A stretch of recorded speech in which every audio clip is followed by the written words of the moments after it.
ಆತ್ಮೀಯ H16 news ಅರ್ಥಾತ್ ಹೇ ಸೀತಾರಾಮಗೆ ಸ್ವಾಗತ. ನಾನು ನಿಮ್ಮವ MI ಅಥವಾ ಮಲ್ಲಪ್ಪ ಜೋತಾವರ್. ಆತ್ಮೀಯರೇ, ಬೆಳಗಾವಿ ಜಿಲ್ಲೆಯ ರಾಜಕೀಯದ ಬಗ್ಗೆ ಸಾಕಷ್ಟು ಸಲ ಚರ್ಚೆ ಮಾಡಿದ್ದೀನಿ. ಅದರಲ್ಲೂ ವಿಶೇಷವಾಗಿ ಇತ್ತೀಚೆಗೆ ಸ್ವಲ್ಪ ಆಗೊಮ್ಮೆ ಪತ್ರಿಕೆಗಳಿಗೆ ಅಥವಾ ಪ್ರೆಸ್ಸಿಗೆ ಒಂದಿಷ್ಟು ಭೇಟಿ ಕೊಟ್ಟು ಮಾತಾಡುವ ರಮೇಶ್ ಜಾರಕಿಹೊಳಿ ಅವರು ಮತ್ತಷ್ಟು ಮಾತಾಡಿದ್ದಾರೆ. ಅದರಲ್ಲೂ 3 ವಿಷಯಗಳು ಒಂದು ಸ್ವಲ್ಪ ಏನೋ ಭಾಳ ಕುತೂಹಲಕಾರಿ ಇದ್ದಾವೆ. ಮೊದಲನೇದಾಗಿ ನಿಮ್ಗೆ ಗೊತ್ತದ, ಯತ್ನಾಳರ ಬಗ್ಗೆ ಅವ್ರ ಪ್ರೀತಿ ಸಾಕಷ್ಟದ, ವಿಶ್ವಾಸದ, ಇಬ್ಬರು ಒಳ್ಳೆ ಗೆಳೆಯರು. ಮತ್ತು ಕಂಪೇರು ಮಾಡಿದರು ವಿಜಯೇಂದ್ರ ಮತ್ತು ಯತ್ನಾಳರಿಗೆ. ಹೌದು, ಯತ್ನಾಳರ ವ್ಯಕ್ತಿತ್ವ ನೋಡಿದಾಗ ನಿಶ್ಚಿತವಾಗಿ ವಿಜಯೇಂದ್ರಗಿಂತ ಭಾಳ ಎತ್ತರದ ವ್ಯಕ್ತಿತ್ವ. ಬಾಯಿ ಮಾತಾಡೋದನ್ನು ಬಿಟ್ಟರೆ ತಿಳುವಳಿಕೆ ಅವರು, ಪ್ರಜ್ಞಾವಂತರು, ಏನು ಮಾತಾಡಬೇಕು ಅನ್ನೋ ಸೆನ್ಸ್ ಇದೆ ಅಂತವ್ರು. ಆದರೆ ನಾಲಿಗೆ ಮಾತ್ರ ವಿಜಯೇಂದ್ರ ಅವ್ರಿಗಿಂತ ಸ್ವಲ್ಪ ಕಡಿಮೆ ಅಂತ ಹೇಳಬೇಕಾಗ್ತದೆ. ಬಟ್ ವಿಜಯೇಂದ್ರನ ಇಲ್ಲಿ ಇನ್ನೊಂದು ಗಮನಿಸಬೇಕಾಗಿದ್ದಿಲ್ಲ, ವಿಜಯೇಂದ್ರನ ಮುಖ ನೋಡಿ ಅಲ್ಲಿ ಅಧ್ಯಕ್ಷನ ಮಾಡಿಲ್ಲ. ಇದು ನಾವು ಗಮನಿಸಬೇಕಾಗಿದ್ದು, ನೆನ್ಪಿಡಬೇಕಾಗಿದ್ದಿಲ್ಲ. ಮತ್ತು ನಮ್ಮ ಯಡಿಯೂರಪ್ಪರ ಬಗ್ಗೆ ಒಳ್ಳೆಯ ಭಾವನೆ ಇದೆ ರಮೇಶ್ ಜಾರಕಿಹೊಳಿ ಅವರಲ್ಲೇ. ರಮೇಶ್ ಜಾರಕಿಹೊಳಿ ಗೊತ್ತದ ಯಡಿಯೂರಪ್ಪರ ಶಕ್ತಿ ಎಷ್ಟದ ಏನದ ಅಂತೇಳಿ. ಹೀಗಾಗಿ ಇಲ್ಲಿ ವಿಜಯೇಂದ್ರ ಅಧ್ಯಕ್ಷ ಆಗಿದ್ದು ಅವ್ರ ಅಪ್ಪನ ಬಲದಿಂದ, ಇದರಲ್ಲಿ 2 ಮಾತೇ ಇಲ್ಲ.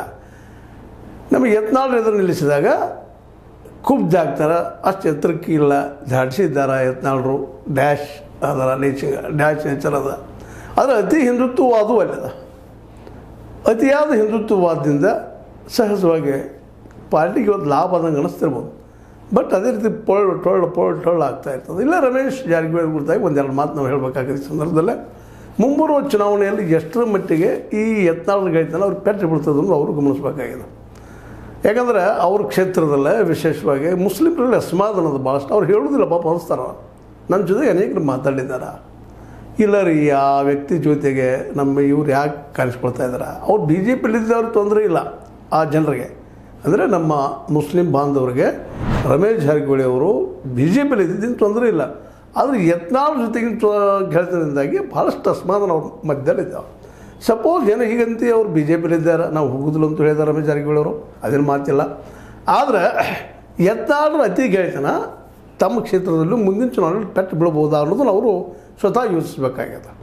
ಗೆಳೆತನ ಬೇರೆ, ಸಾರ್ವಜನಿಕ ಜೀವನ ಬೇರೆ ಅನ್ನೋದನ್ನು ಅವ್ರು ಬಿಡಿಸಿ ಹೇಳಬೇಕಾಗಿಲ್ಲ. ಒಳ್ಳೆ ಪ್ರಾಜ್ಞರಿದ್ದಾರೆ, ಬುದ್ಧಿವಂತರಿದ್ದಾರೆ. ಸ್ವತಂತ್ರವಾದ ಮೀಡಿಯಾಗೆ ಬೇಕಾಗಿರುವುದು ಸ್ವತಂತ್ರ ಧ್ವನಿ. ಆ ಸ್ವತಂತ್ರ ಧ್ವನಿ ಉಳಿಸಲು ನೀವು ಮಾಡಬೇಕಾದದ್ದು ಇಷ್ಟೇ. ಅದೇನಪ್ಪಾ ಅಂತಂತಂದ್ರೆ, ನಿಮ್ಮ ಕೈಲಾದಷ್ಟು ಸಹಾಯ ಈ ಚಾನಲ್ಗೆ ಮಾಡಿ ಹಾಗೂ ನಿಮ್ಮ ಧ್ವನಿಯನ್ನು ಕಾಪಾಡಿಕೊಳ್ಳಿ. ಜನರ ಸ್ಪಂದನೆ ಅವ್ರ ಜೊತೆಗದ. ಅದಕ್ಕೆ ಯತ್ನಾಳರು ವಿಜಯೇಂದ್ರ ಕಂಪೇರ್ ಮಾಡಿದಾಗ ಎತ್ತರದ ವ್ಯಕ್ತಿ, ಆದರೆ ನಾಲಿಗೆ ವಿಷಯ ಬಂದಾಗ ಕುಬ್ಜು ವ್ಯಕ್ತಿ. ಇದನ್ನ ಯಾರು ಬಿಡಿಸಿ ಹೇಳಬೇಕಾಗಿಲ್ಲ.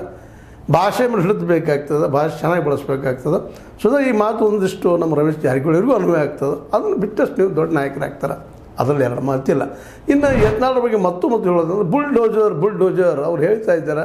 ಅದು ನಾಳೆ ಅವ್ರ ಜೊತೆಗೆ ಇನ್ನಷ್ಟು ದೋಸ್ತಿ ಮಾಡಿಕೊಂಡು ತಪ್ಪಿ ಹೊಸ ಪಕ್ಷದಲ್ಲಿ ಅವ್ರು ಹೊಸ ಪಕ್ಷ JCB ಒಳಗೆ ಸೇರಿದರೆ ಇನ್ನಷ್ಟು ಪೆಟ್ಟು ಅವ್ರ ಕ್ಷೇತ್ರದಲ್ಲಿ ಅವ್ರಿಗೆ ಯಾವ ಸಾಧ್ಯತೆಗಳು ಇದ್ದಾವೆ. ಯಾಕಂದರೆ ಇಲ್ಲೇ ರಮೇಶ್ ಜಾರಕಿಹೊಳಿ ಅವ್ರಿಗೆ ಬಿಡಿಸಿ ಹೇಳಬೇಕಾಗಿಲ್ಲ. ಅವರ ಕಡು ಸ್ಪರ್ಧಿ ನಮ್ಮ ಡಾಕ್ಟರ್ ಮಾಂತೇಶ್ ಕಡಾಡಿ ಅವರು ಪೂರ್ಣವಾಗಿ ಅಗ್ದಿ ಅಂಡರ್ಗ್ರೌಂಡ್ ವರ್ಕ್ ಮಾಡ್ತಾ ಇದ್ದಾರೆ, ಜನರಿಗೆ ಮುಟ್ತಾ ಇದ್ದಾರೆ. ಅದೇ ಕಾಲಕ್ಕೆ ಇವತ್ತು ನಿಧಾನಕ್ಕೆ ಜನನೂ ಕಡಾಡಿ ಅವ್ರ ಕಡೆ ಒಂದಿಷ್ಟು ಹೊಳ್ಳಿ ನೋಡ್ತಾ ಇದೆ. ಅದಕ್ಕಾಗಿ ಈ ವಿಷಯದಲ್ಲೂ ಸಹಿತ ನಮ್ಮ ರಮೇಶ್ ಜಾರಕಿಹೊಳಿ ಅವರು ಎಚ್ಚರದಿಂದ ಇದ್ದಷ್ಟು ಭಾಳ ಒಳ್ಳೆಯದು. ಯಾಕಂದರೆ ಅವ್ರ ಕ್ಷೇತ್ರಕ್ಕೆ ಒಂದಿಷ್ಟು ಅವ್ರಿಗೆ ಮುಂಬರುವ ದಿನಗಳಲ್ಲಿ 2022 ಚುನಾವಣೆ ಒಂದಿಷ್ಟು ಹೊಡೆದು ಬಿದ್ದರೂ ಬಿಡ್ಬೋದೇನೋ, ಯಾರಿಗೆ ಗೊತ್ತು ಭವಿಷ್ಯದ ಗರ್ಭದಲ್ಲಿ ಏನದಂತೇಳಿ. ಅದಕ್ಕಾಗಿ ಯತ್ನಾಳ್ ಗೆಳೆತನ ಬೇಕೋ ಬೇಡೋ ಅವ್ರಿಗೆ ಬಿಟ್ಟಂಥದ್ದು. ಬಟ್ ಒಳ್ಳೆ ಗೆಳೆಯರಿದ್ದರೆ ಇರಲಿ ಅವರು. ಅದರ ಸಾರ್ವಜನಿಕ ರಂಗದಲ್ಲೇ ಅವ್ರ ವಿಚಾರಗಳು ಇಲ್ಲಿಯೇ ಮುಸ್ಲಿಂ ಬಾಂಧವರಲ್ಲೇ ಸಾಕಷ್ಟು ನೋವುಗಳಿದ್ದಾವೆ. ಅವ್ರು ಮಾತಾಡೋಂಥ ಭಾಷೆ, ಅದರಲ್ಲೂ ಅವ್ರು ಸಾಹಿಬಿ ಅನ್ನೋಂಥದ್ದು, ಮತ್ತೇನೋಂಥ ಮಾತುಗಳು, ಇವೆಲ್ಲನೂ ಅಸಮಾಧಾನ ಜನರಲ್ಲಿದ್ದಾರೆ. ಇದನ್ನು ನಾವೊಂದು ಸಾರ್ವಜನಿಕ ನೆಲೆಯಲ್ಲಿ ನೋಡಿದ್ದನ್ನು ಅವ್ರು ಹೇಳಬೇಕಾಗ್ತದೆ ನಮ್ಮ ಈ ರಮೇಶ್ ಜಾರಕಿಹೊಳಿ ಅವರಿಗೆ. ಇನ್ನು 2ನೇ ವಿಷಯವನ್ನು ಅವರು ಭಾಳ ಜಾಣ್ಮೆಯಿಂದ ಕತ್ತಿ ಸಹೋದರರ ಮೇಲೆ, ಅದರಲ್ಲೂ ನಮ್ಮ ರಮೇಶ್ ಕತ್ತಿ ಅವ್ರ ಕುರಿತಾಗಿ ನಾವು ಈಗಲೂ ಮಿತ್ರರಿದ್ದೀವಿ ಅಂತ ಹೇಳ್ತಾ ಒಂದು ಸ್ವಲ್ಪ ನಮ್ಮ ಸಮುದಾಯಕ್ಕೆ ಪದ ಬಳಸಿ ತಪ್ಪಿತ್ತು ಅಂತ ಹೇಳ್ತಾ ನಾನು ಅದಕ್ಕೆ ಬೈದಿದ್ದೀನಿ, ಅವ್ರಿಗೆ ಹೇಳಿದ್ದೀನಿ ಅಂತ ಹೇಳೋದನ್ನು ನೋಡಿದಾಗ ಅದೇ ಕಾಲಕ್ಕೆ ಮತ್ತು ಅದೇ ರಮೇಶ್ ಕತ್ತಿ ಅವರು ಮೊನ್ನೆ ಎಲೆಕ್ಷನ್ದಲ್ಲಿ ಏನೇನು ಮಾತಾಡಿದ್ರು, AK ಪಾಲಿಷನ್ ಬಗ್ಗೆ ಏನು ಮಾತಾಡ್ತಿಲ್ಲ ಅನ್ನೋ ಅವ್ರಿಗೆ ಗೊತ್ತಿದ್ದ ವಿಷಯ ಅದ. ಅವ್ರೇನೋ ಫಾರಿನ್ಗೆ ಹೋಗಿದ್ದೆ, ಅಲ್ಲಿ ಹೋಗಿದ್ದೆ ಅಂತ ಹೇಳ್ತಾ ಇದ್ದಾರೆ, ಹೋಗಲಿ, ಏನು ತಪ್ಪಿಲ್ಲ. ಆದರೆ ರಮೇಶ್ ಕತ್ತಿ ಅವರು ಇವ್ರ ಜೊತೆಗೆ ಮೊದಲನೇ ಸಂಬಂಧವನ್ನು ವಿಶ್ವಾಸವನ್ನು ಪ್ರೀತಿ ಅದ ದೋಸ್ತಿ ಅದ ಮಾತಾಡ್ತಾರೆ, ಎದುರಿಗೆ ಬಂದಾಗ ಹಾಯ್ ಹಲೋ ಅನ್ಬೇಕಾಗ್ತದೆ. ಅಷ್ಟರ ಮಟ್ಟಿಗೆ ಅದ ಅಂತ ಭಾಳಷ್ಟು ಜನ ತಿಳ್ಕೊಂಡಿದ್ದಾರೆ. ಮತ್ತು ಹೀಗಾಗಿ ಭಾಳಷ್ಟು ಈ ಗೋಕಾಕ್ ಭಾಗದ ಜನನು ಅಥವಾ ನಮ್ಮ ಮೂಡಿಗೆರೆ ಭಾಗದ ಜನನು ರಮೇಶ್ ಕತ್ತಿಯವ್ರಿಗೆ ಮೊನ್ನೆ ಅವರ ಈ ಒಂದು ಎಲೆಕ್ಷನ್ದಲ್ಲೇ ತೋರಿದಂಥ ದಿಟ್ಟತನದ ಮಾತುಗಳು ಸರಿಯೋ ತಪ್ಪೋ ಬೇರೆ ವಿಷಯ. ಅದರಲ್ಲೂ ಅವರು ಸಹ ನಮ್ಮ ರಮೇಶ್ ಜಾರಕಿಹೊಳಿ ಅವರಂಗೆ ಜೊತೆಗೆ ನಮ್ಮ ಯತ್ನಾಳ್ರಂತೆ ನಾಲಿಗೆ ತಂತೆಲ್ಲ ತಾಳಿಲ್ಲ ಆ ಮಾತು ಬೇರೆ ಆ ರೀತಿ ಮಾತಾಡಿದ್ದು ನಾವು ಗಮನಿಸಿದ್ದೀವಿ. ಅವರು ಅದನ್ನು ಕಂಟ್ರೋಲ್ ಮಾಡಬೇಕಾಗ್ತದೆ. ಆದರೆ ಒಂದು ಮಾತಿಲ್ಲ ಏನಪ್ಪ ಅಂತಂದ್ರೆ ರಮೇಶ್ ಜಾರಕಿಹೊಳಿ ಅವರು ಸಾಧ್ಯಷ್ಟು ಮಟ್ಟಿಗೆ ರಮೇಶ್ ಕತ್ತಿಯವ್ರ ಗೆಳೆತನವನ್ನು ಈಗಲೂ ಮುಂದುವರ್ಸ್ಕೊಂಡು ಹೋಗಬೇಕು ಅಂತ ಬಯಸ್ತಾ ಇದ್ದಾರೆ. ಆದರೆ ಇದು ಎಷ್ಟು ಮಟ್ಟಿಗೆ ಫಲ ಕೊಡಬಹುದು? ಯಾಕಂದ್ರೆ ಭಾಳಷ್ಟು ಜನ ಆ ಸಂದರ್ಭದಲ್ಲೇ ಇಲೆಕ್ಷನ್ ಸಂದರ್ಭದಲ್ಲೇ BDCC ಇಲೆಕ್ಷನ್ ಸಂದರ್ಭದಲ್ಲೇ ಭಾಳಷ್ಟು ಈ ಇಲ್ಲಿಯ ನಮ್ಮ ಜಾರಕಿಹೊಳಿ ಕುಟುಂಬದ ವಿರೋಧಿಗಳು ಅವ್ರ ಜೊತೆ ಗುರುತಿಸ್ಕೊಂಡಿದ್ದಾರೆ, ಅವ್ರ ಜೊತೆಗೆ ಹೋಗ್ತಾ ಇದ್ದಾರೆ. ಜೊತೆಗೆ ಕಡಾಡಿಯವರು ಸಹಿತ ಅವ್ರ ಜೊತೆ ಗೆಳೆತನ ಮಾಡ್ಕೊಂಡಿದ್ದು ಸಹಿತ ಅವ್ರು ಗಮನಿಸಬೇಕಾಗ್ತದೆ. ಆದ್ದರಿಂದ ಎಷ್ಟರ ಮಟ್ಟಿಗೆ ಇವರು ಸಾರ್ವಜನಿಕವಾಗಿ ಹೊರಗೆ ಬರಲಿಕ್ಕೆ ಸಾಧ್ಯದ. ಮತ್ತು ಬೇಲಿಲ್ಲ, ಬೇಲ್ ಐತಿ, ನಾವು ಬರ್ತೀವಿ ಮಾಡ್ತೀವಿ ದೊಡ್ಡ ದೊಡ್ಡ ಮಾತುಗಳಾಗಿದ್ದಾವೆ. ಅದು ಗೊತ್ತಿರ್ಬೋದು ನಮ್ಮ ರಮೇಶ್ ಜಾರಕಿಹೊಳಿ ಅವರಿಗೆ. ಅದು ಯಾವ ರೀತಿ ಆಗ್ತದೆ ಗೊತ್ತಿಲ್ಲ. ಒಟ್ಟಿನಲ್ಲಿ ಒಂದು ಒಳ್ಳೆಯ ಸ್ನೇಹ ಮಾಡಲಿಕ್ಕೆ ಮತ್ತು ಒಂದು ವೈರತ್ವದ ರಾಜಕೀಯ ಬೇಡಪ್ಪ ಅನ್ನೋ ದೃಷ್ಟಿ ಇಟ್ಕೊಂಡು ರಮೇಶ್ ಜಾರಕಿಹೊಳಿ ಅವರು ಮಾತಾಡಿದ್ದು ಯೋಗ್ಯ ಅದ. ಆದರೆ ಸಾರ್ವಜನಿಕವಾಗಿ ಅದು ಎಷ್ಟರ ಮಟ್ಟಿಗೆ ಕತ್ತಿಯವರು ಸ್ಪಂದಿಸ್ತಾರೆ ಅನ್ನೋದು ಅಷ್ಟ ಮುಖ್ಯ ಅದ. ಒಂದು ವೇಳೆ ಸ್ಪಂದಿಸಿದರೆ ಇವರೆಲ್ಲ ಹೊಂದಾಣಿಕೆ ರಾಜಕಾರಣಿ ಬಿಡಪ್ಪ ಅನ್ನುವಂಥ ಒಂದು ವಾತಾವರಣ ನಿರ್ಮಾಣ ಆಗುವಂಥ ಸಾಧ್ಯತೆಗಳಿದ್ದಾವೆ. ಇದರಿಂದ ಯಾರಿಗೆ ಪೆಟ್ಟು ಬೀಳ್ತದೆ ಯಾರಿಗೆಲ್ಲ ಗೊತ್ತಿಲ್ಲ. ಇನ್ನು ಒಂದು ಮೂರನೇದಾಗೆ ವಿಶೇಷವಾಗಿ ನಮ್ಮ ಆತ್ಮೀಯ ಸೌದಿಯವರು ಮಾನ್ಯ ಸಕ್ರೆಗಾರದಲ್ಲಿ ನಾವು ಸೋಲ್ತಿದ್ದು ಗೊತ್ತಿದ್ದು ನಾವು ಅದರ ಪಾರ್ಟಿಸಿಪೇಟ್ ಮಾಡಿದ್ವಿ ಅನ್ನೋದು ಸ್ಪಿರಿಟೆಡ್ ಒಪ್ಪುವಂಥ ಮಾತು ಮಾಡಬೇಕಲ್ಲ. ಯಾಕೆ ವಿರೋಧ ಪಕ್ಷ ಬೇಕು, ಎಲ್ಲೇ ಹೋದ್ರೆ ಇವ್ರಿಗೊಂದು ವಿರೋಧ ಇರಬೇಕು, ಅವ್ರಿಗೊಂದು ವಿರೋಧ ಇರಲೇಬೇಕು.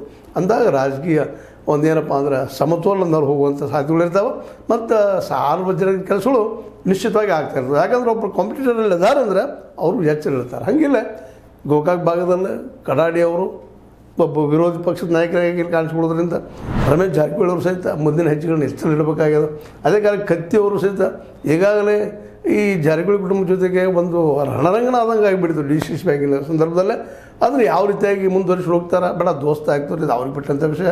ಆದರೆ ಜನ ಮಾತ್ರ ಇವತ್ತಿಗೂ ಸಹಿತ ರಮೇಶ್ ಕತ್ತಿಯವರು ಇಲ್ಲಪ್ಪ ಇವತ್ತು ಅವರು ಬೆನ್ನು ರಾಜಕೀಯ ಮಾಡ್ತಾ ಇದ್ದಾರೆ, ಒಂದು ಪ್ರಜಾಪ್ರಭುತ್ವಕ್ಕೆ ಇಲ್ಲಿ ಅವಕಾಶ ಸಿಗಲಿಕ್ಕತ್ತದ, ಪ್ರಜೆಗಳಿಗೆ ಓಟ್ ಹಾಕುವಂಥ ಅವಕಾಶ ನಿರ್ಮಾಣ ಆಗಲಿಕ್ಕತ್ತದ ಅನ್ನೋಂಥದ್ದು ಸಮತೋಲನದ ಒಂದು ಶಕ್ತಿಗಳು ಕೂಡ್ತಾ ಇದ್ದಾರೆ. ಯಾರು ಗೆಲ್ಲಿ ಸೋಲಿ ಆ ಮಾತು ಬೇರೆ, ಗೆಲುವು ಸೋಲು ಯಾರ ಕೈಯಲ್ಲಿಲ್ಲ ಜನರ ಕೈಯಲ್ಲಿದ್ದಂಥದ್ದು, ಜನ ಅದು ನಿರ್ಧಾರ ಮಾಡುವಂಥದ್ದು. ಇದು ಸಹಿತ ಒಪ್ಪುವಂಥದ್ದು. ಮತ್ತು ಸೌದಿಯವರ ಜೊತೆಗೆ ಇವರು ಕಾಂಪಿಟೇಷನ್ ಮಾಡೋದು ಯೋಗ್ಯ, ಯಾಕಂದರೆ ಇರಬೇಕಾಗ್ತದೆ. ಸೌದಿನೂ ಆ ಭಾಗದಲ್ಲೇ ಒಬ್ಬ ನಾಯಕರಾಗಿದ್ದಂಥವ್ರು ಅತಿನಿಯಲ್ಲೇ ಮತ್ತು ಆಗ್ಬಾರ್ದಲ್ಲ. ಅದಕ್ಕಾಗಿ ಅಲ್ಲೇ ಒಂದಿಷ್ಟು ಏನಪ್ಪ ಅಂದರೆ ವಿರೋಧ ಇರಬೇಕಾಗ್ತದೆ. ಕುಮಟಳ್ಳಿ ಅವರು ಅವ್ರ ಸಮ ಬರುವಂಥವ್ರು ಅಲ್ಲ ಅನ್ನೋದು ಎಲ್ಲರಿಗೂ ಗೊತ್ತದ.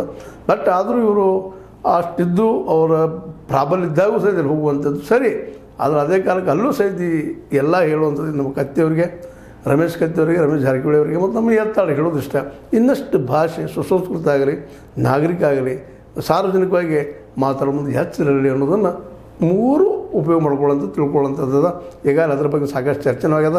ಅದಕ್ಕೆ ಉದಾಹರಣೆ ಚಿದಾನಂದ ನಮ್ಮ ಸೌದಿ ಅಂದರೆ ಲಕ್ಷ್ಮಣ ಸೌದಿಯವ್ರ ಮಗನೂ ಅದಕ್ಕೆ ಉತ್ತರ ಕೊಟ್ಟಿದ್ದಾರೆ ರಮೇಶ್ ಜಾರಕಿಹೊಳಿ ಅವರಿಗೆ. ಇವರಲ್ಲಿ ದೊಡ್ಡದನ್ನು ತೋರಿಸಿದ್ದಾರೆ, ಒಳ್ಳೆಯದು, ಅದು ಮಗು ಬಿಡ್ರಿ ಅಂತೇಳಿ ಒಳ್ಳೆಯ ವಿಷಯ, ಒಳ್ಳೆಯ ರೀತಿಯಾಗಿ ಸ್ವೀಕಾರ ಮಾಡಿದ್ದಾರೆ ಅದನ್ನು. ಆದರೆ ಇವೆಲ್ಲನೂ ರಾಜಕೀಯ ಪ್ರಭಾವಗಳು ಈ ಸಂದರ್ಭದಲ್ಲಿ ಆಗೋ ಸಾಧ್ಯತೆಗಳಿದ್ದಾವೆ. ಒಟ್ಟಾರೆಯಾಗಿ ರಮೇಶ್ ಜಾರಕಿಹೊಳಿ ಅವರ ಮಾತುಗಳು ಒಂದಿಷ್ಟು ಕತ್ತಿ ಬ್ರದರ್ಸ್ ಜೊತೆಗೆ ಅಥವಾ ಕತ್ತಿ ಕುಟುಂಬದ ಜೊತೆಗೆ ಒಳ್ಳೆಯ ಸಂಬಂಧ ಮುಂದುವರ್ಸ್ಕೊಂಡು ಹೋಗುವಂಥವದ ಅದಾವ. ಜೊತೆಗೆ ಯತ್ನಾಳರನ್ನ ಮರಳಿ ತರಬೇಕು ಪಾರ್ಟಿಗೆ ಅನ್ನುವಂಥದ್ದು ವಿಜೇಂದ್ರಗಿಂತೂ ಹೆಚ್ಚಿನವರಪ್ಪ ಅನ್ನೋದು ಒಪ್ಪನು ಎಲ್ಲರೂ. ಆದರೆ ಅಲ್ಲಿ ಭಾರ ಇದ್ದಿದ್ದು ವಿಜೇಂದ್ರ ಅಲ್ಲ. ವಿಜೇಂದ್ರ ಏನಿದ್ರು ಇವತ್ತು ಯಡಿಯೂರಪ್ಪನ ಹೆಸರು ಮೇಲೆ, ಯಡಿಯೂರಪ್ಪನ ಹೆಗಲ ಮೇಲೆ ಅವರು ಇದ್ದಾರೆ. ಹೀಗಾಗಿ ಅವರಿಬ್ಬರು ತೂಕ ಹೆಚ್ಚಾಗ್ತದೆ ನಮ್ಮ ಯತ್ನಾಳಕ್ಕಿಂತ. ಅದನ್ನು ನಾವು ಗಮನದಲ್ಲಿಡಬೇಕಾಗಿದೆ. ಅದಕ್ಕೆ ಹೈಕಮಾಂಡ್ ಇದ್ದು ಈ ಬಾಯ್ ಬಡಗ್ತನ ಮಾಡಿದಂಥ ಯತ್ನಾಳ್ ಹೊರಗೆ ಹಾಕಿದ್ದಾರೆ. ಅದು ಕಂಡಂಥ ಒಂದು ಅಂತಿಮ ಸತ್ಯ. ಇನ್ನು ಅವ್ರ ಜೊತೆ ಹೋಗೋದು ಬಿಡೋದು ಅವ್ರಿಗೆ ಬಿಟ್ಟಿದ್ದು. ಬಟ್ ಲೋಕಲ್ ಮಾತ್ರ ಗೋಕಾಕದ ಕ್ಷೇತ್ರದಲ್ಲೇ ವಿಶೇಷವಾಗಿ ಮುಸ್ಲಿಂ ಸಮುದಾಯದಲ್ಲಿ ಭಾಳಷ್ಟು ಬಾಂಧವರು ನನ್ನ ಜೊತೆಗೆ ಮಾತಾಡಿದ್ದ. ಅದು ಅವ್ರಿಗೆ ಅಸಮಾಧಾನದ. ಈ ಒಂದು ಯತ್ನಾಳ್ ಜೊತೆಗೆ ಇವ್ರಿಗೆ ಹೇಳ್ತಾನೆ ಅಥವಾ ಅವ್ರ ಜೊತೆ ಸಾರ್ವಜನಿಕ ಕಾಣಿಸ್ಕೊಳ್ಳೋದು ಇವ್ರು ಬೇಡ ಇದೆ. ಬಟ್ ರಾಜಕೀಯದಲ್ಲೆಲ್ಲ ಇವು ಅನಿವಾರ್ಯ ಇರ್ತಾವೆ ಆ ಮಾತು ಬೇರೆ. ಅದನ್ನು ಅವರು ತಿಳ್ಕೊಂಡಿದ್ದಾರೆ ಅಂತ ತಿಳ್ಕೊಂಡಿದ್ದೀನಿ. ಒಟ್ಟಿನಲ್ಲೇ ರಮೇಶ್ ಜಾರಕಿಹೊಳಿ ಅವರು ತಮ್ಮ ಮನದ ಮಾತನ್ನು ಸೂಕ್ಷ್ಮ ಎಲ್ಲ ಹೇಳೋದ್ರ ಮೂಲಕ ಬೆಳಗಾವಿ ಜಿಲ್ಲೆಯ ರಾಜಕಾರಣ ಹೊರಳಬಹುದು ಮುಂದಿನ ದಿನಗಳಲ್ಲಿ ಅನ್ನೋದು ಸಹಿತ ಸ್ಪಷ್ಟಪಡಿಸ್ತಾ ಯತ್ನಾಳರು ಮರಳಿ ಬರಲಿ ಅನ್ನೋಂಥ ಬಯಕೆಯನ್ನು ವ್ಯಕ್ತಪಡಿಸಿದ್ದಾರೆ. ಬರಲಿ ಅವರು. ಬಟ್ ಅದೇ ಕಾಲಕ್ಕೆ ಅನಗತ್ಯ ಯಡಿಯೂರಪ್ಪ ವಿರೋಧ ಮಾಡುವಂಥ, ಅನಗತ್ಯ ಅವ್ರು ದೂರ ಸರಿಸುವಂಥ ಮಾತಾಡೋಕ್ಕಿಂತಲೂ ಸಮಯ ಬರ್ತದೆ. ಅದಕ್ಕೆ ತಾನು ಹೋಗ್ತಾರೆ. ಬಟ್ ವಿಜೇಂದ್ರಗಿಂತಲೂ ಯತ್ನಾಳರು ವ್ಯಕ್ತಿತ್ವ ದೃಷ್ಟಿಯಿಂದ ಎತ್ತರದವರು, ನಾಲಿಗೆ ದೃಷ್ಟಿಯಿಂದ ಕಡಿಮೆಯವರು. ಇದು ಮತ್ತು ನಾವು ಒಪ್ಕೋಬೇಕಾಗಿದೆ. ಇದನ್ನು ಎಲ್ಲರೂ ನಾನೊಂದು ವಿಮರ್ಶಾ ದೃಷ್ಟಿಯಿಂದ ಹೇಳಿದ್ದನ್ನು ತಾವು ಅದನ್ನು ಪಾಸಿಟಿವ್ ಆಗಿ ತಗೋತೀರ ತಿಳ್ಕೊಂಡು ನಾನು ಅನಿಸಿದ ಕೆಲವು ಮಾತಾಡಿದ್ದೀನಿ. ಇದು ನಿಮಗೆ ಲೈಕ್ ಆಗ್ಬೋದು. ಲೈಕ್ ಮಾಡಿ, ಶೇರ್ ಮಾಡಿ, ಕಮೆಂಟ್ ಮಾಡಿ, ಜೊತೆ ಸಬ್ಸ್ಕ್ರೈಬ್ ನಿಲ್ಲಿಸ್ಬೇಡ್ರಿ. H60 ನ್ಯೂಸ್ ಅರ್ಥಾತ್ ಹೇ ಸಿದ್ದರಾಮಯ್ಯ ಸತ್ಯಕ್ಕಾಗಿ ವಂದನೆಗಳು.